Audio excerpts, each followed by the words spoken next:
The dawn of the 20th century was marked by a thrilling race, the quest for controlled, powered flight.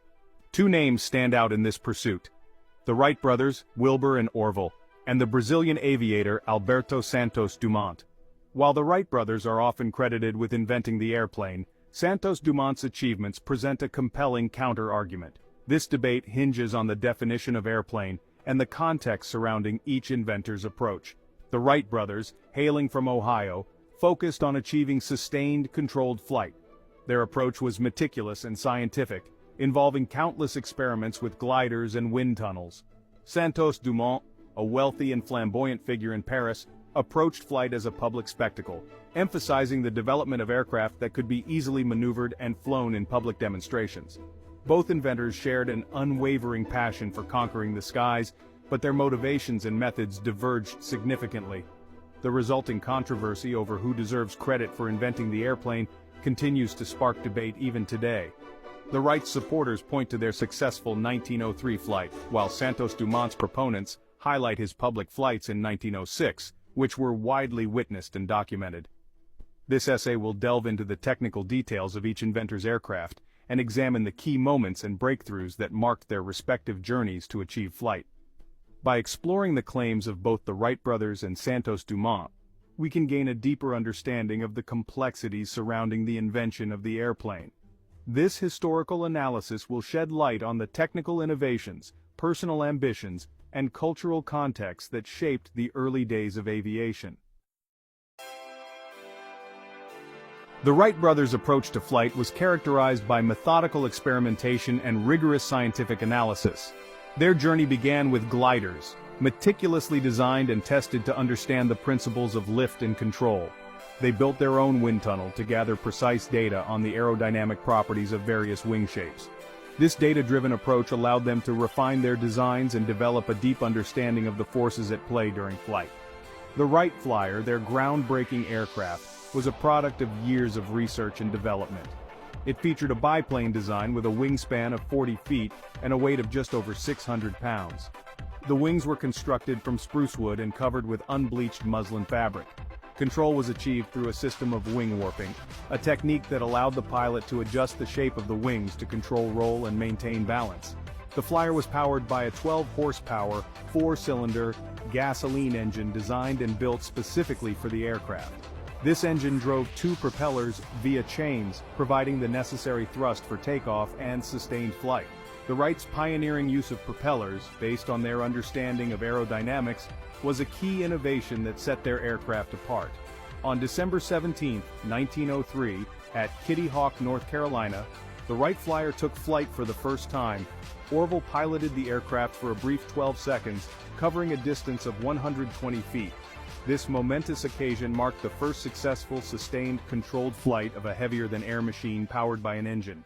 The Wrights' achievement, though initially met with skepticism, would revolutionize transportation and usher in the era of aviation.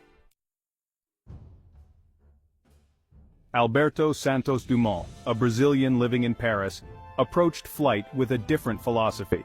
He sought to create an aircraft that was not only capable of flight but also visually impressive and easily maneuverable. His creations were often unveiled in grand public demonstrations, captivating audiences and solidifying his reputation as a daring innovator. Santos Dumont's most famous aircraft, the 14Bs, was a departure from the biplane design favored by the Wright brothers. It featured a canard configuration, with a small horizontal stabilizer at the front of the aircraft. The wings were box-like structures covered in silk, giving the aircraft a distinctive and unconventional appearance. The 14Bs was designed to be easily assembled and disassembled, reflecting Santos Dumont's desire for an aircraft that could be readily transported and showcased. The 14Bs was powered by a 50-horsepower Antoinette engine, a significant advancement in aircraft power at the time. The engine drove a single propeller, providing ample thrust for takeoff and flight. Santos Dumont's choice of a powerful engine underscored his focus on achieving sustained flight with ample maneuverability. On October 23, 1906, in front of a large crowd at the Bagatelle Field in Paris, Santos Dumont piloted the 14Bs in a historic flight. He flew for a distance of 60 meters at a height of approximately 5 meters, achieving the first officially witnessed and documented heavier-than-air flight in Europe. This public spectacle cemented Santos Dumont's status as a pioneer of aviation and captured the world's imagination. The approaches taken by the Wright brothers and Santos Dumont differed significantly in terms of both technical details and public perception.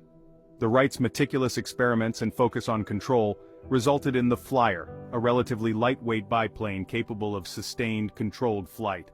Santos Dumont's flamboyant demonstrations and emphasis on maneuverability led to the 14 Biz, a visually striking canard design that captivated audiences with its public flights. The Wrights' flights at Kitty Hawk were conducted in relative secrecy, with only a few witnesses present. Their initial flights were brief and focused on achieving controlled movement rather than covering long distances. Their approach was characterized by scientific rigor and a desire to prove the feasibility of powered flight. On the other hand, Santos Dumont sought to demonstrate the potential of flight to the world. His flights were public spectacles, designed to showcase the capabilities of his aircraft and inspire awe in onlookers. The technical differences between the Flyer and the 14 Biz reflect the contrasting priorities of their creators. The Wrights' prioritization of control led to the development of wing warping, a system that allowed for precise adjustments to the aircraft's roll and balance. Santos Dumont's focus on maneuverability is evident in the 14 Biz's powerful engine and canard configuration, which allowed for greater agility in the air. The impact of each inventor's approach on the development of aviation is undeniable. The Wrights' scientific methodology and rigorous testing laid the groundwork for future advancements in aircraft design. Santos Dumont's public demonstrations captured the public's imagination and fueled widespread interest in the possibilities of flight. By exploring the claims of both the Wright brothers and Santos Dumont, we can gain a deeper understanding of the complexities surrounding the invention of the airplane. This historical analysis will shed light on the technical innovations, personal ambitions, and cultural context that shaped the early days of aviation. The resulting controversy over who deserves credit for inventing the airplane continues to spark debate even today.